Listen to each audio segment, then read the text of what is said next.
वालेकुम व रहमतुल्लाहि व बरकातुहू। अस्सलाम वरहमतुल्लाहि वबरकातुहू। अल्हम्दुलिल्लाहिल्लज़ी अब्दल अफ़लक वलद्दीन अस्सलातु वस्सलामु अला मन काना नबिय्य व आदम बैनल माइ वद्दीन व अला आलिहि व सहबिहि अजमईन।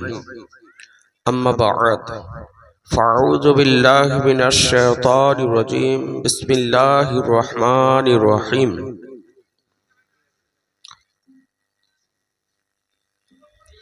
लक़द काना लकुम फ़ी रसूलिल्लाहि उस्वतुन हसना। सदक़ल्लाहु मौलानाल अज़ीम व सदक़ रसूलुहुन नबियुल करीम व नहनु अला ज़ालिका लमिनश शाहिदीन वश्शाकिरीन। अल्हम्दुलिल्लाहि रब्बिल आलमीन। अल्लाहु रब्बु मुहम्मदिन सल्लल्लाहु अलैहि वसल्लम नहनु इबादु मुहम्मदिन सल्लल्लाहु अलैहि वसल्लम। अल्लाहुम्मा सल्लि अला सय्यिदिना मौलाना मुहम्मदिन मअदनिल जुद वल करम मंबाइल इल्म वल हिल्म वल हिकाम व आलिहि व सहाबिहि व बारिक व सल्लिम सलातन व सलामान अलैका या रसूल अल्लाह। আমার সম্মানিত ওলামায়ে আহলে সুন্নাত ও বিরাদারান ইসলাম ও পর্দানশীন ইসলামিক মা ও ভগ্নীগণ, আলহামদুলিল্লাহ, যাবতীয় প্রশংসা মহান রব্বুল আলামিন, মহান স্রষ্টা, সর্বদ্রষ্টা, সর্বনিয়ন্তা, রিজক দাতা, পালন কর্তা রব্বে কায়নাত সুবহানাহু তাআলার জন্য। অতঃপর হুজুরে আকরাম, রহমতে আলম, নূরে মুজাসসাম, নবী মুআজ্জম, রাসূলে আকরাম, সাহিবে জুদ ও করম, মালিক ও হল ও হরম, সাহিবে লৌহে কলম, मदानी ताजदार मक्की सरकार सय्यदे अबरार व अखियार सय्यदुल मुरसलीन खातमुन नबिय्यीन अनीसुल गारिबीन रहमतुल आशिकीन मुरादुल मुस्ताकीन शाफीउल मुज़न्निबीन रहमतुल लिल आलमीन नबी मुहम्मदुर रसूलुल्लाह सल्लल्लाहु ताला अलैहि वसल्लम पैगम्बर के हाजिर व नाजिर, इल्मे गायबेर संबाददाता, आलिमे माकाना अमायाकुनर खबरदाता, जीवित नबी, हायातुन नबी, नूरेर नबी, शाफातकारी नबी, रहमातुल लिल आलामीन नबी मने करे एकबार मोहब्बत सहकारे उच्च स्वरे भक्ति भरे प्राण खुले सुमधुर कण्ठे पवित्र महफिले एकबार दरूद शरीफेर नजराना पेश करुन। अल्लाहुम्मा सल्लि मौलाना मुहम्मद व अला आले मौलाना मुहम्मद सल्ले अला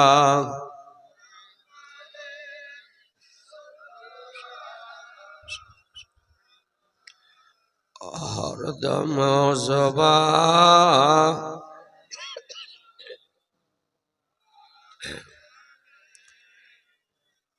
हरदम ज़बा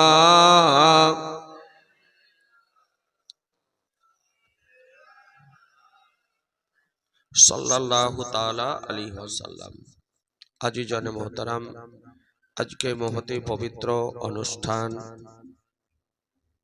अनुष्ठित হয়েছে বিশেষ একটি উদ্দেশ্য নিয়ে। আশা করি আপনারা সকলেই প্রচারে শুনেছেন। প্রতি বছরের ন্যায় এবছরও এই পবিত্র সভার আয়োজন করা হয়েছে। সময় আপন গতিতে চলছে। খুব সংক্ষিপ্ত আকারে স্বল্প সময়ের মধ্যে দু একটি বিষয় আলোচনা করে ইনশাআল্লাহ আমার আলোচনার সমাপ্তি ঘোষণা করব। তবে অনেক জ্ঞানী গুণী বিজ্ঞ ব্যক্তি মঞ্চে ও মঞ্চের নিচে উপবিষ্ট রয়েছেন। আমার বিশেষ অনুরোধ যে একটু নিরপেক্ষ দৃষ্টিভঙ্গি নিয়ে একাগ্রতার সঙ্গে মনোযোগ সহকারে জাগ্রত অবস্থায় একটু বোঝার চেষ্টা করবেন। আর আমিও আপ্রাণ চেষ্টা করব আমার এই স্বল্প সময়ের মধ্যে দু একটি বিষয় আপনাদেরকে বোঝানোর, ইনশাআল্লাহ।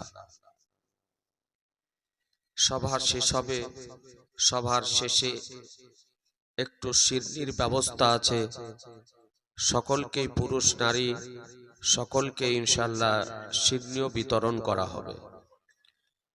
পিছনে যে ভাইরা দাঁড়িয়ে আছেন বা মা বোনেরা আছেন, আমি অনুরোধ করছি, সামনে কিছু জায়গা খালি আছে, সামনে কিছু জায়গা এখনো খালি আছে। আপনারা এসে আদব সহকারে এই অস্থায়ী জান্নাতের বাগানে আদব সহকারে বসে পড়ুন। ব্রাদারান ইসলাম,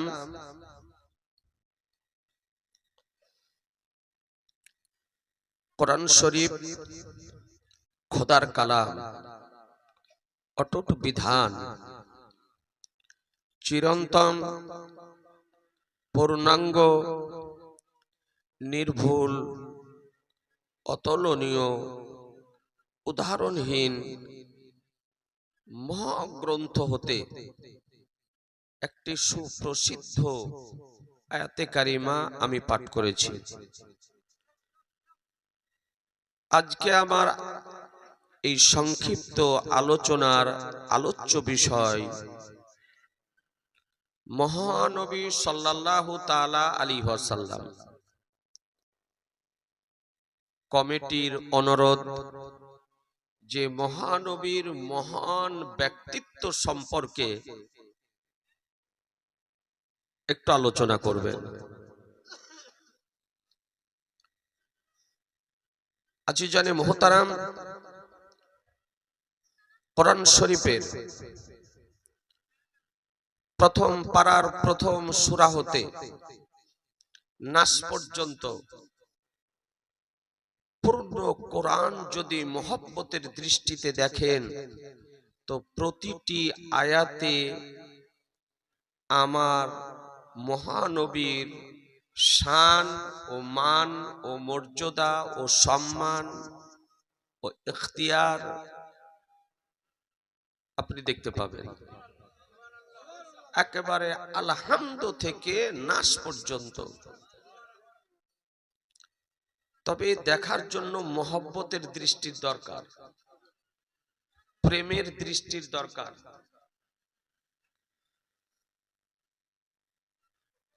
যে মহানবী সাল্লাল্লাহু তাআলা আলাইহি ওয়াসাল্লাম সম্পর্কে মহান রব্বুল আলামিন এই মহাগ্রন্থের 30 পারার সূরা কাউসারের প্রথমেই জানিয়ে দিয়েছেন, ইন্না আতাইনা কাল কাউসার, নিশ্চয় আমি আপনাকে অসংখ্য গুণাবলী দান করেছি, অগণিত গুণাবলী দান করেছি। কাউসার শব্দের অর্থ করা হয়েছে অগণিত গুণাবলী, অসংখ্য গুণাবলী। এই আয়াতের বাংলা অনুবাদ হতে সুস্পষ্টভাবে প্রমাণিত হয় যে মহান আল্লাহ আমাদের নবীকে অগণিত গুণাবলী দান করেছেন, অসংখ্য গুণাবলী দান করেছেন। অর্থাৎ নবীর গুণাবলী পৃথিবীবাসীর পক্ষে নির্ণয় করা, নির্দিষ্ট করা, নির্ধারিত করা, একত্রিত করা, গচ্ছিত করা, লিপিবদ্ধ করা, বর্ণনা করা সম্ভব নয়। অগণিত গুণাবলী মহান আল্লাহ তাআলা আমাদের নবীকে দান করেছেন। দয়ার নবী, মায়ার নবী, রহমতের নবী কে আল্লাহ তাআলা সমগ্র সৃষ্টির পূর্বে, সমগ্র সৃষ্টি জগতের পূর্বে নিজ নূর হতে তৈরি করে সর্বশেষে নূর এবং মানবের সংমিশ্রণে সমষ্টিতে নূরময় মানব করে অতুলনীয় মানব করে, উদাহরণহীন মানব করে, বেমিসাল মানব করে সর্বশেষে সর্বশ্রেষ্ঠ করে প্রেরণ করেছেন। এ নবীর মতো দ্বিতীয় আর কাউকে সৃষ্টি জগতে আল্লাহ তৈরি করেননি। কিতাবের মধ্যে বর্ণিত হয়েছে যে লাম ইয়াখলুকির রহমান মিসলা মুহাম্মাদিন সাল্লাল্লাহু আলাইহি সাল্লাম, আল্লাহ রাব্বুল আলামিন আমাদের নবীর মতো করে আর কাউকে তৈরি করেননি। অতুলনীয় নবী। এ নবী পাক সাহেবে লাউলাক সাল্লাল্লাহু তাআলা আলাইহি ওয়াসাল্লামকে সর্বপ্রথম আমাদের জানা দরকার। আজ বর্তমান সময় এই সোশ্যাল মিডিয়ার যুগে আজ এক শ্রেণীর মানুষ আদা জল খেয়ে কোমর বেঁধে ময়দানে নেমেছে আমাদের নবীকে সাধারণ মানবের কাঠগড়ায় দাঁড় করার মানুষে। আজ কিছু এইরকম নির্বোধ, জ্ঞানপাপী, অজ্ঞ, অনভিজ্ঞ, নবী বিদ্বেষী, গুস্তাখে নবী এমন কিছু বক্তা বেরিয়েছে যে মহানবীর মহান ব্যক্তিত্ব সম্পর্কে কুরুচিকর মন্তব্য করতেছে, অশালীন মন্তব্য করতেছে, কটূক্তি করতেছে, বিরূপ মন্তব্য করতেছে। আজিজানে মোহতারাম, যে নবীকে আল্লাহ নিষ্পাপ করে, মাসুম করে, বেগুনাহ করে, ত্রুটিহীন করে, ত্রুটিমুক্ত করে, পাক পবিত্র করে পৃথিবীর বুকে প্রেরণ করেছেন, এ নবী সমালোচনার ঊর্ধ্বে, দ্বিমতের ঊর্ধ্বে, মতবিরোধের ঊর্ধ্বে, মতনক্যের ঊর্ধ্বে এ নবীকে আল্লাহ নিষ্পাপ করে পৃথিবীর বুকে প্রেরণ করেছেন। এটা আহলুস সুন্নাত ওয়াল জামাতের আকীদা বলি। আজিজানে মোহতারাম, আজকে মহানবী সাল্লাল্লাহু তাআলা আলাইহি ওয়াসাল্লাম সম্পর্কে একটি মাত্র হাদিসে কারিমা আপনাদের সম্মুখে রাখব, খুব অল্প সময়। যে নবীর কি ইখতিয়ার, নবীর কি অধিকার, নবীর কি পাওয়ার, নবীর কি শান, নবীর কি মান, নবীর কি মর্যাদা, নবীর কি সম্মান, নবীর কি বিশেষত্ব, নবীর কি বৈশিষ্ট্যতা, নবীর কি গুণাবলী, আজিজানে মোহতারাম এ আপনাদের আমাদেরকে জানা বিশেষ প্রয়োজন। বেরাদারান ইসলাম, আমার নবী পাক সাহেবে লাউলাক সাল্লাল্লাহু তাআলা আলাইহি ওয়াসাল্লাম মায়ের পেটে মা আমিনা রাদিয়াল্লাহু তাআলা আনহার পেটে যখন অবস্থান করেন, এ বেরাদার, মায়েদের পেটে বাচ্চা যখন আসে, বাচ্চা অবস্থান করে, তখন মায়েরা কষ্ট অনুভব করে, কষ্ট উপলব্ধি করে। তার বাহ্যিক আকৃতি দেখে অনুধাবন করা যায় যে মহিলাটির পেটে বাচ্চা অবস্থান করতেছে। কিন্তু বেরাদার, রহমতুল লিল আলামিন পয়গম্বর, দুনু জাহানের মালিক ও মুখতার মা আমিনা রাদিয়াল্লাহু তাআলা আনহার পেটে অবস্থান করতেছিলেন। এ বেরাদার, তার বাহ্যিক আকৃতি দেখে বাহির থেকে অন্য কোনো মহিলা অনুধাবন করতে পারতো না, উপলব্ধি করতে পারতো না যে মা আমিনার গর্ভে, মা আমিনার উদরে আমার শাহানশাহে জি বেকার, মাদানিকে তাজদার, আনিসে বেকাসা, সাইয়্যিদে কাউন মাকা, বেকাসু কে কাস, বেসাহারু কে সাহারা, বেচারু কে চারা, গরিবু কে হামি, ইয়াতুম কে বালি, শাফিউল মুজনাবিন, রাহমাতুল লিল আলামিন অবস্থান করতেছেন। এই আজিজানে মুহতারাম, এ ছিল আমার নবীর বিশেষ গুণাবলীর মধ্যে একটি গুণাবলী। মা আমিনা রাদিয়াল্লাহু তাআলা আনহার উদর থেকে নবী আমার পৃথিবীতে আসতেছেন। তো মা আমিনা রাদিয়াল্লাহু তাআলা আনহা তিনি বলেন, খারাজা মিন্নি নূর, আমার উদর থেকে একটি নূর পৃথিবীতে আসলো। সুবহানাল্লাহ, একটু জোরে বলতে হবে। মা আমিনা বলেন যে আমার উদর থেকে একটি নূর পৃথিবীতে আসলো। মা আমিনা বলতেছেন নূর পৃথিবীতে আসলো। আর মহান রব্বুল আলামিন মহাগ্রন্থের মধ্যে সূরা মায়েদার 56 নম্বর আয়াতে রব্বুল আলামিন বলেন, তাতে জাকুম মিনাল্লাহি নূরু ওয়া কিতাবুম মুবিন, নিশ্চয় তোমাদের নিকটে আল্লাহর পক্ষ থেকে একটি নূর এসেছে। এ বেরাদারানে ইসলাম, আল্লাহ বললেন তোমাদের নিকটে নূর এসেছেন। আজকে নূর এসেছে মা আমিনার উদরে অবস্থান করে আজকে পৃথিবীতে আসতেছেন। মা আমিনা বলতেছেন যে আমার উদর থেকে নূর পৃথিবীতে এসেছেন। আর যে নবী পৃথিবীতে এসেছেন সে নবী বলতেছেন, আব্বালু মা খালাকাল্লাহু নূরি, সর্বপ্রথম আল্লাহ আমার নূরকে তৈরি করেছেন। সুবহানাল্লাহ, এ সুবহানাল্লাহ। বেরাদার, খোদা বলেন আমি নূর প্রেরণ করেছি। যে মায়ের উদরে অবস্থান করে পৃথিবীতে আসলেন সে মা বলতেছেন পৃথিবীতে নূর এসেছে। আর যে নবী এসেছেন তিনি বলছেন আল্লাহ আমার নূরকে তৈরি করেছেন। এ বেরাদার, দিবালোকের ন্যায় প্রমাণিত হয় যে আমাদের নবী খোদার নূরে তৈরি, আমাদের নবী খোদার নূরে তৈরি। মা আমিনা রাদিয়াল্লাহু তাআলা আনহা বলেন যে খারাজা মিন্নি নূর, আমার উদর থেকে নূর পৃথিবীতে আসলো। আদা আতলাহু কুসুরা শাম, যে নূরের আলোতে সিরিয়ার প্রাসাদ পর্যন্ত আলোকিত হয়ে গিয়েছিল। নবীর আলোতে সিরিয়ার প্রাসাদ পর্যন্ত আলোকিত হয়ে গিয়েছিল। জামা আমিনা রাদিয়াল্লাহু তাআলা আনহা দর্শন করতেছিলেন। ইয়াজিজানে মুহতারাম, একটু নবীকে বুঝার চেষ্টা করুন।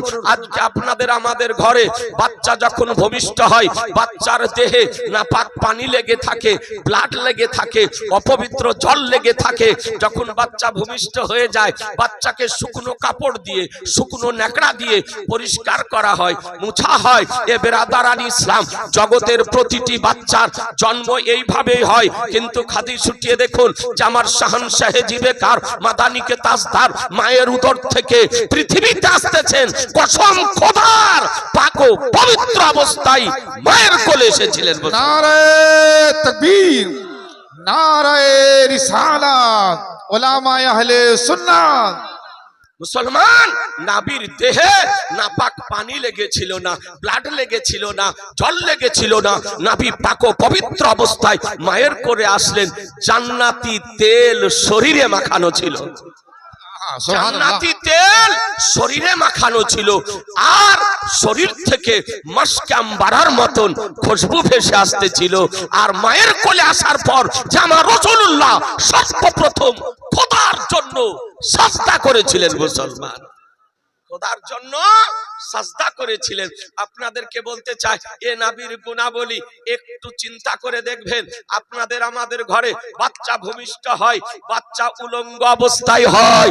মৌলবীর জন্ম হয় উলঙ্গ অবস্থায়, মুফতির জন্ম হয় উলঙ্গ অবস্থায়, পীরজাদার জন্ম হয় উলঙ্গ অবস্থায়, পীর সাহেবের জন্ম হয় উলঙ্গ অবস্থায়। পৃথিবীর প্রতিটি বাচ্চা উলঙ্গ অবস্থাতে মায়ের কোলে আসে।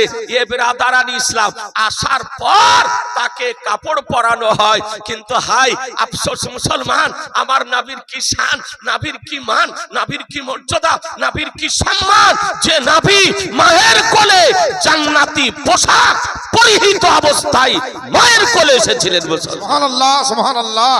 জান্নাতি পোশাক পরিহিত অবস্থায় মায়ের কোলে এসেছিলেন। এ আজিজানে মুহতারাম, এ আমার নবীর গুণাবলী। আল্লাহ বলতেছেন আমার নবীকে অসংখ্য গুণাবলী দান করেছি, অগণিত গুণাবলী দান করেছি। এ বেরাদার, আজকে আপনাদের আমাদের ঘরে বাচ্চা ভূমিষ্ঠ হয়, তারপরে নাড়ি কাটা হয় নাকি বলেন? একটু জোরে বলেন না জি। নাড়ি পরে কাটা হয়, বাড়িতে হোক আর হাসপাতালে হোক আর নার্সিং হোমে হোক, জন্মের পর বাচ্চার নাড়ি কাটা হয়। এই আজিজানে মুহতারাম, আপনাদেরকে বলতে চাই, হ্যাঁ হ্যাঁ, আজকে নবী কার নাম, পয়গম্বর কার নাম, রাসূল কার নাম, যে পয়গম্বর মায়ের পেট থেকে নাড়ি কাটা অবস্থায় পৃথিবীতে এসেছিলেন। এ বেরাদারান ইসলাম, নবীর গুণাবলী। আপনাদের আমাদের ঘরে বাচ্চা ভূমিষ্ঠ হয়, ভূমিষ্ঠ হওয়ার পর কোন দেশে 6 মাসে, কোন দেশে 1 মাসে, কোন দেশে 2 বছরে, কোন দেশে 3 বছরে, কোন দেশে 5 বছরে বাচ্চার মুসলমানি দেওয়া হয়। ঠিক না বেঠিক? জি, মুসলমানি দেওয়া হয়, খাতনা দেওয়া হয়। এই আজিজানে মুহতারাম, আজকে হাদিস উঠিয়ে দেখুন যে নবী মুস্তাফা খাতনা সুদা অবস্থায়, মুসলমানি হওয়া অবস্থায় মায়ের কোলে এসেছিলেন। এ বেরাদারান ইসলাম, উঠিয়ে দেখুন কিতাব খাসাইসুল কুবরা, পিওর আরবিতে লেখা, 2 খণ্ডে বিভক্ত। আল্লামা জালালউদ্দিন সুয়ুতী রাহমাতুল্লাহ আলাইহি, যিনি চাক্ষুষ স্বচক্ষে 70 বার কসম খোদার আমার রাসূলুল্লাহকে দেখেছি। সুবহানাল্লাহ, সুবহানাল্লাহ। জালালউদ্দিন সুয়ুতী রাহমাতুল্লাহ আলাইহি খাসাইসুল কুবরার প্রথম খণ্ডের মধ্যে হাদিস নোট করতেছেন, নবী আমার বলেন, ওয়ালাদতু মাকতুনান ওয়া মাসমুমান, বলে আমি মুসলমানি হওয়া অবস্থায় ও নারী কাটা অবস্থায় মায়ের কোলে এসেছিলাম। এ নবীর গুণাবলী। আজিজানে মুহতারাম, আপনাদেরকে বলতে চাই, বাচ্চা ভূমিষ্ঠ হয়, এ বাচ্চা রাতে দিনে কতবার করে মায়ের কোলে, দাদার কোলে, পিতার কোলে, কাকির কোলে, নানির কোলে, দাদির কোলে পেশাব পায়খানা করে, হিসাব থাকে? এই জোরে বলেন না জি না, হিসাব থাকে না। যদি মাওলানা কারি আবু বকর সাহেবকে নাম রাখার জন্য নিয়ে যান, মিষ্টি মুখ করার জন্য নিয়ে যান, আর নিয়ে গিয়ে যদি কোলে একটু নেই, তো যে তার কাপড় নাপাক হবে না তার কোনো গ্যারান্টি নেই। এ বেরাদারান ইসলাম, কিন্তু কিতাব উঠিয়ে দেখুন, মা আমিনা রাদিয়াল্লাহু তাআলা আনহাকে জিজ্ঞাসা করুন, মা হালিমা রাদিয়াল্লাহু তাআলা আনহাকে জিজ্ঞাসা করুন। মা হালিমা বলেন, আমার নবীকে আমি দুগ্ধ পান করানোর জন্য মা আমিনার নিকট থেকে নিয়ে গিয়েছিলাম। আমার নবী পোশাক পরিধান করতেন, কিন্তু কোনদিন নবী আমার পরিহিত পোশাকে পেশাবও করেননি, পায়খানাও করেননি। এ বেরাদারান ইসলাম, পেশাবও করেননি, পাখানো করেননি, কোনদিন পরিহিত পোশাকে। এ বেরাদারান ইসলাম, হ্যাঁ হ্যাঁ, নবীর গুণাবলী যদি জিজ্ঞাসা যদি করতে হয়, মা আয়েশা সিদ্দিকা রাদিয়াল্লাহু তাআলা আনহাকে জিজ্ঞাসা করুন। মা আয়েশা সিদ্দিকা রাদিয়াল্লাহু তাআলা আনহা বলেন যে নবী আমার কাজায়ে হাজাতে যেতেন, গাছকে হুকুম করতেন, গাছ শিকড়কে উঠিয়ে নিয়ে নবীর নিকটে আসার পর আড়াল হয়ে যেত, নবী কাজায়ে হাজাত সমাপ্ত করতেন, সেখানে আমি গিয়ে খোঁজ করতাম নবীর পবিত্র পেট মুবারক থেকে কি বেরিয়েছে। তো মা আয়েশা সিদ্দিকা রাদিয়াল্লাহু তাআলা আনহা বলেন, সেখানে গিয়ে কিছুই দেখতে পেতাম না, কেবল মৃগম রাভির মতন খুশবু ভেসে আসতো। এ বেরাদার, নবীর পেট থেকে যা বের হতো সঙ্গে সঙ্গে মাটিতে গ্রাস করে নিত, আর মৃগ নাভির মতন খুশবু বেরিয়ে আসতো। নবীর পেট থেকে কি বের হতো কোনোদিন কোন সাহাবী দেখেনি, তার কোন পবিত্র বিবি দেখেননি, তার কোন মা দেখেননি। এ হলো নবীর গুণাবলী। আজিজানে মুহতারাম, আপনাদেরকে বলতে চাই, জিজ্ঞাসা যদি করতে হয়, মা হালিমা রাদিয়াল্লাহু তাআলা আনহাকে জিজ্ঞাসা করুন। মা হালিমা রাদিয়াল্লাহু তাআলা আনহা বলেন, আমি বাচ্চা নেওয়ার জন্য সব শেষে এসেছিলাম, কারণ আমার উট দুর্বল ছিল, চলার ক্ষমতা ছিল না। সর্বশেষে এসে আমার নবীকে পেলাম, দয়ার নবীকে পেলাম, রহমতের নবীকে পেলাম, মায়ার নবীকে পেলাম। অনেকে বলেন যে নবীকে কেউ পছন্দ করেননি, এ কথা গলত কথা, এ কথা ভুল কথা। নবী আমার কাউকে পছন্দ করেননি, নবী আমার কাউকে পছন্দ করেননি। নবী তো আমার নবুয়তের দৃষ্টিতে মা হালিমাকে দেখতেছিলেন, যে হালিমা আসতেছে তারই কোলে যাব, তারই ঘরে যাব, তারই বাড়ি যাব। নবী নবুয়তের দৃষ্টিতে মা হালিমাকে দেখতেছিলেন। মুসলমান, মা হালিমা রাদিয়াল্লাহু তাআলা আনহা মা আমিনার নিকটে গিয়ে উপস্থিত হলেন, বাচ্চাকে কোলে নিলেন, নবীকে কোলে নিলেন, সিনাতে লাগিয়ে নিলেন, দুগ্ধতে লাগিয়ে দিলেন। নবী আমার দুগ্ধ পান করতে আরম্ভ করলেন। নবী আমার দুগ্ধ পান করতে আরম্ভ করলেন। এ বেরাদারান ইসলাম, ডান স্তনের দুগ্ধ পান করার পর মা হালিমা রাদিয়াল্লাহু তাআলা আনহা বলেন যে আমার দয়ার নবী, মায়ার নবী, রহমতের নবীকে দ্বিতীয় স্তনে লাগালাম, কিন্তু নবী আমার দুগ্ধ পান করলেন না, মুখ আপনার টেনে নিলেন। এ বেরাদারান ইসলাম, নবী কার নাম একটু ভেবে দেখবেন যে আজকে জন্মের পর নবী নবুয়তের দৃষ্টিতে দেখতেছিলেন যে আজকে আমার দ্বিতীয় দুধ ভাই আছে, সুতরাং দুই স্তনের দুঃখ আমার জন্য পান করা উচিত হবে না মুসলমান। নবী কার নাম একটু ভেবে দেখবেন, একটু চিন্তা করে দেখবেন। এই আজিজানে মুহতারাম, আজকে নবীকে মা হালিমা রাদিয়াল্লাহু তাআলা আনহা নবীকে আমার দিলেন। এ বেরাদার, নবী আমার গ্রহণ করে নিলেন। আজকে নবীকে নিয়ে উটের পৃষ্ঠে আরোহণ করিয়ে মা হালিমা আপনার বাড়ি ফিরে আসতেছেন। বাড়ি ফিরে আসতেছেন। যারা আগে গিয়েছিল বাচ্চারাদেরকে নিয়ে তারা আপনার আগে চলে এসেছে। মা হালিমা বাচ্চা নিয়ে নবীকে নিয়ে পিছে আসতেছে, তারা চলতেছে। এ বেরাদার এসেছেন সবার শেষে, সকলের পিছে, আর যাওয়ার সময় সকলের আগে। বাহ বাহ বাহ, সুবহানাল্লাহ। আর একটু জোরে সুবহানাল্লাহ। যাওয়ার সময় সকলের আগে। অন্যান্য ভাতৃমারা বলতেছে, দাইমারা বলতেছে, হালিমা কি ব্যাপার, যাওয়ার সময় সকলের পিছনে আর আসার সময় সকলের আগে? যানবাহন পরিবর্তন করেছো, উট পরিবর্তন করেছো, যাওয়ার সময় চলতে পারছিল না, আর এখন তোমার উটকে রুখা যায় না। সুবহানাল্লাহ। রুখা যায় না।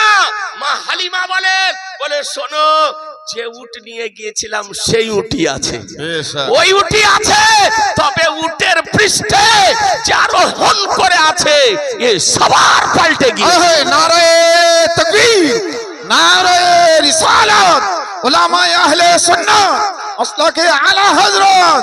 বিরাদরান ইসলাম, আপনারা একটু আগিয়ে আসুন। যেহেতু পিছিয়ে অনেকে দাঁড়িয়ে রয়েছেন, বসার জায়গা পাচ্ছেন না, আপনাদেরকে অনুরোধ করছি বারবার যে আপনারা একটু এগিয়ে আসুন, যেন পিছিয়ে আনেওয়ালারা জায়গা পায়, বসতে পায়। মা বোনরা আপনারা একটু এগোবার চেষ্টা করুন। আচ্ছা জানেন মোহতারাম, একটু দয়া করে এগিয়ে আসুন। মা বোনদেরকে বলে এগিয়ে আসুন, বেশিক্ষণ বক্তব্য হবে না। মা বোনরা এগিয়ে আসুন। আপনাদের জন্য একটু আহারের ব্যবস্থা করেছে, আহারটা যেন নষ্ট না হয়। এদিকে একটু শোনেন। এ বেরাদার, আজকে আমার বন্ধুবর হযরত মাওলানা আবু বকর সাহেব রিকোয়েস্ট করেছেন যে হুজুর একটু নবীর শান সম্পর্কে একটু সংক্ষিপ্ত আকারে বলিয়েন, একটু নবীর সম্পর্কে আলোচনাটা করিয়েন। এ বেরাদারান ইসলাম, তো একটু ছোট্ট করে আপনাদেরকে নবীকে আমার বোঝানোর চেষ্টা করব। এ বেরাদারান ইসলাম, তো আমার নবী পাক সাহেবে লাউলাদ একটা দুর্বল শক্তিহীন উটের পৃষ্ঠে আরোহণ করার সঙ্গে সঙ্গে কসম খোদার শক্তিহীন উটের ভিতরে শক্তি চলে এসেছে। বাহ বাহ, সুবহানাল্লাহ। যে উট চলতে পারছিল না, সে উটকে আর লাগাম ধরে রুখা যায় না। এ নবীর আমার গুণাবলী, এ নবীর আমার বিশেষত্ব। এ মা হালিমা রাদিয়াল্লাহু তাআলা আনহা আমার নবীকে বাড়ি নিয়ে আসলেন। এ বেরাদারান ইসলাম, মা হালিমা বলে, এ বেরাদার, নবীর কি গুণাবলী জিজ্ঞাসা যদি করতে হয় মা হালিমাকে জিজ্ঞাসা করুন যে হালিমা নবীকে আমার দুগ্ধ পান করিয়েছেন। এ মা হালিমা রাদিয়াল্লাহু তাআলা আনহা আমার নবীকে নিয়ে এসে বাড়িতে রাখেন। বলেন যেদিন থেকে নবীকে আমি বাড়ি নিয়ে এসেছিলাম সেই দিন থেকে বাড়িতে কোনোদিন প্রদীপ জ্বালাতাম না। জোরে বলেন, আর একটু জোরে। বলে প্রদীপ জ্বালাতাম না। তখন তো লাইট ছিল না, ইলেকট্রিক ছিল না, কেরোসিন তেল ছিল না। আজকে বেরাদার সে সময় আপনার তেলের প্রদীপ জ্বালানো হতো। মুসলমান, তো মা হালিমা রাদিয়াল্লাহু তাআলা আনহা বলেন আমি বাড়িতে প্রদীপ তারপর থেকে জ্বালাইনি, কিন্তু সারা রাত প্রদীপ জ্বলতো, সারা রাত লাইট জ্বলতো, তো প্রতিবেশী যারা, এলাকাবাসী যারা, গ্রামবাসী যারা, পার্শ্ববর্তী যারা, তারা বলছে হালিমা এত ধনী কবে থেকে হয়েছো, এত ধনাঢ্য কবে থেকে হয়েছো, এত ধনশালী কবে থেকে হয়েছো? বলে কেন? বলে সন্ধ্যাতে প্রদীপ জ্বালাও আর সারা রাত জ্বলে, সকাল পর্যন্ত জ্বলে, প্রদীপ বন্ধ করো না। মা হালিমা রাদিয়াল্লাহু তাআলা আনহা তিনি বলেন, এ গ্রামবাসী শোনো, এলাকাবাসী শোনো, প্রতিবেশী শোনো, পার্শ্ববর্তী যারা আছো তারা শোনো, যেদিন থেকে আমার শাহনশাহে জিবেকার মাদানিকে তাজদার আহমদে মুক্তার নবীউকা সরদার দোদু জাহানের মালিক ও মুক্তারকে গৃহে এনেছি, কসম খোদার সেদিন থেকে বাড়িতে প্রদীপ জ্বালাই দিই। সুবহানাল্লাহ সুবহানাল্লাহ। মা বোনেরা যারা দাঁড়িয়ে আছেন এই সাইড দিয়ে চলে আসুন আগুতে, আগে জায়গা খালি আছে, বারবার ডিস্টার্ব করা যায় না। আপনারা যিনারা দাঁড়িয়ে আছেন দাঁড়িয়ে না থেকে সাইড দিয়ে চলে আসুন, আগে তো বসে যান, যিনারা বসতে জায়গা পাচ্ছেন না। নারায়ে তাকবীর, নারায়ে রিসালাত, উলামায়ে আহলে সুন্নাত, মাসলাকে আলা হযরত, নারায়ে তাকবীর, নারায়ে রিসালাত। যে নবীর নূরের আলোকে মা হালিমার ঘরকে আলোকিত করে রাখতো। এ বেরাদার, নবীর কি শান, নবীর কি মান, নবীর কি মর্যাদা, নবীর কি সম্মান জিজ্ঞাসা যদি করতে হয় মা হালিমাকে জিজ্ঞাসা করুন। মা হালিমা রাদিয়াল্লাহু তাআলা আনহাকে জিজ্ঞাসা করা হলো, হালিমা আমার দয়ার নবীকে নিয়ে গিয়ে বাড়িতে দোলনাতে রেখে তুমি ঘর সংসারের কাজকর্ম করতে, তো শোনো নবী যে দোলনাতে আরাম করতেন ওই দোলনাটা দাঁড়িয়ে থাকতো না নড়তো? একটু জোরে বলে, ওই দোলনাটা দাঁড়িয়ে থাকতো না নড়তো? তো মা হালিমা রাদিয়াল্লাহু তাআলা আনহা তিনি বলেন, বলে শোনো যখন আমার দয়ার নবী মায়ার নবী রহমতের নবীকে দোলনাতে রেখে দিতাম তা আমার নবীর দোলনাটা নড়তো। বাহ বাহ বাহ। নবীর দোলনাটা নড়তো। হালিমাকে নড়াতো? তুমি, তোমার স্বামী, তোমার মেয়ে, তোমার ছেলে, কে নড়াতো? মা হালিমা বলেন, বলে শোনো শোনো, আমিও নড়াতাম না, আমার স্বামীও নড়াতো না, আমার ছেলেও নড়াতো না, আমার মেয়ে নড়াতো না। নাভির দোলনাটা যখন নাভিকে দোলনাতে রেখে দিতাম নাভির দোলনাটা নড়তে থাকতো। কে নড়াতো? কিতাব উঠিয়ে দেখুন, পরিষ্কার ভাবে বর্ণিত হয়েছে, ইন্না বাহাদাহু সাল্লাল্লাহু তাআলা আলাইহি ওয়াসাল্লাম ইয়াতাহাররাকু বিতাহরিকিল মালায়েকা, নিশ্চয় নবী মাহাদ অবস্থায়, শিশু অবস্থায়, দুগ্ধপান করা অবস্থায় আজকে মা হালিমার ঘরে দোলনার উপরে আরাম করতেন, আর নবীর দোলনাকে খোদার ফেরেশতা নড়াতো। মুসলমান সুবহানাল্লাহ, মাশাআল্লাহ, আর একটু জোরে সুবহানাল্লাহ। নবীর দোলনাকে খোদার ফেরেশতা নড়াতো। যে নবীর দোলনাকে খোদার ফেরেশতা নড়ায় সে নবীর শান কি হতে পারে, মান কি হতে পারে, মর্যাদা কি হতে পারে, সম্মান কি হতে পারে? একটু চিন্তা করে দেখবেন, একটু ভেবে দেখবেন। এ বেরাদারান ইসলাম, যে জিবরাইল আলাইহিস সালামকে সাইয়্যিদুল মালায়েকা বলা হয়, যে জিবরাইলের ডান দিকে 300 খানা নূরানি বাজু, যে জিবরাইলের বাম দিকে 300 খানা নূরানি বাজু, ও জিবরাইল যদি একখানা নূরানি বাজুর পৃথিবীতে ছাপাটা যদি মেরে দেয় পৃথিবীতে প্রলয় হয়ে যাবে। এ বেরাদারান ইসলাম, এ জিবরাইল আলাইহিস সালাম সম্পর্কে দরুদে তাজ উঠিয়ে দেখুন, দরুদে তাজে বর্ণিত হয়েছে, ও জিবরিল খাদেমুহু, জিবরাইল আলাইহিস সালাম আমার নবীর চাকর। জোরে নবীর চাকর, নবীর খাদিম। জিবরাইলকে কেন তৈরি করা হয়েছে, সৃষ্টি কেন করা হয়েছে? কিতাব উঠিয়ে দেখুন, হাদিসের কিতাব পরিষ্কার ভাবে বর্ণিত হয়েছে, সাইয়্যিদুনা জিবরাইল আলাইহিস সালাম ইন্নামা খুলিকা লিখিদমাতিন নবী সাল্লাল্লাহু তাআলা আলাইহি সাল্লাম, আমাদের সরদার জিবরাইল আলাইহিস সালামকে তৈরি করা হয়েছে আমার রাসূলুল্লাহর খিদমত করার জন্য, নবীর সেবা করার জন্য। এই জন্য তো সিদরাতুল মুনতাহা থেকে জিবরাইল আলাইহিস সালাম আমার নবীর নিকটে 24,000 বার এসেছিলেন। 24,000 বার এসেছিলেন। ইয়াজিজানে মোহতারাম, এ হলো নবীর শান। আপনাদেরকে বলতে চাই, এ নবী পাক সাহেবে লাউলাকের গুনাবলী আপনাদের আমাদের শরীর থেকে আজকে যে ঘাম বের হয়, পাসিনা বের হয়, সুগন্ধ না দুর্গন্ধ? এ জোরে বলতে হবে। দুর্গন্ধ। মৌলবীর শরীরের ঘাম দুর্গন্ধ, মুফতির শরীরের ঘাম দুর্গন্ধ, আজকে মুহাদ্দিসের শরীরের ঘাম দুর্গন্ধ, পীরজাদার শরীরের ঘাম দুর্গন্ধ, আজকে পীর সাহেবের দেহের ঘাম দুর্গন্ধ। এক একজনের শরীরের ঘাম এত দুর্গন্ধ যে তার সহধর্মিনী, তার অর্ধাঙ্গিনী, তার ওয়াইফ পর্যন্ত তার গেঞ্জিটা পরিষ্কার করতে চায় না। না কি বলছেন? ঘৃণা করে, বলে তোমার শরীরের দেহের ঘাম এত দুর্গন্ধ। এ বেরাদার ইসলাম, কিন্তু কিতাব উঠিয়ে দেখুন, মিশকাত শরীফে হাদিস শরীফ বর্ণিত হয়েছে, উম্মে সুলাইম রাদিয়াল্লাহু তাআলা আনহা তিনি বলেন, মেয়ের বিয়ের জন্য আমি নবীর নিকটে খুশবু নেওয়ার জন্য গিয়েছিলাম। যে নবী মুস্তাফা গরমের সময়ে যখন আরাম করতেন, তো নবীর দেহটা ঘেমে যাওয়ার পর নবীর দেহে পাসিনা মতির মতন চমকাতো, মতির মতো চমকাতো, ঝলক মারতো। তো মা উম্মে সুলাইম রাদিয়াল্লাহু তাআলা আনহার মেয়ের বিবাহ, তিনি গিয়ে পরিষ্কার ন্যাকড়া দিয়ে নবীর পবিত্র দেহের ঘামগুলোকে মুছে মুছে শিশিতে ভর্তি করতেছেন, শিশিতে রাখতেছেন। এ বেরাদার ইসলাম, আমার দয়ার নবী চোখ খুলে দিলেন। চোখ খুলে দেওয়ার পর বলেন, উম্মে সুলাইম কি করতেছো? বলে, ইয়া রাসূলুল্লাহ, মেয়ের বিবাহ, কন্যার বিবাহ, তাই একটু আতর, তাই একটু খুশবু উপহার দেওয়ার জন্য আপনার পাসিনা নিতে এসেছি, একটু ঘাম নিতে এসেছি।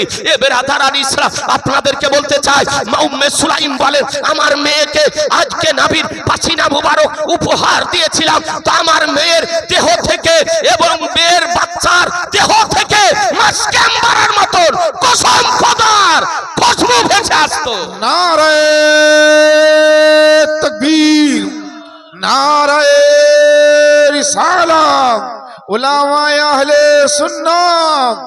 আজি জানে মোহতারাম, একটু চিন্তা করে দেখবেন, ভেবে দেখবেন, যে নবীর দেহে ঘাম মের মতন খুশবু আজ পর্যন্ত ভারত পৃথিবীর বুকে কোন রাষ্ট্রে তৈরি করতে পারেনি, কিয়ামত পর্যন্ত তৈরি করতে পারবে না। এই নবীকে আমাদের মতো বলা যাবে? একটু জোরে বলতে হবে, একটু হাত তুলে বলতে হবে, দুই হাত তুলে বলুন, যাবে? যাবে না। নবীকে আমাদের মতো বলা যাবে না। আমরা নবীর মতো নই, আর নবীও আমাদের মতো নয়।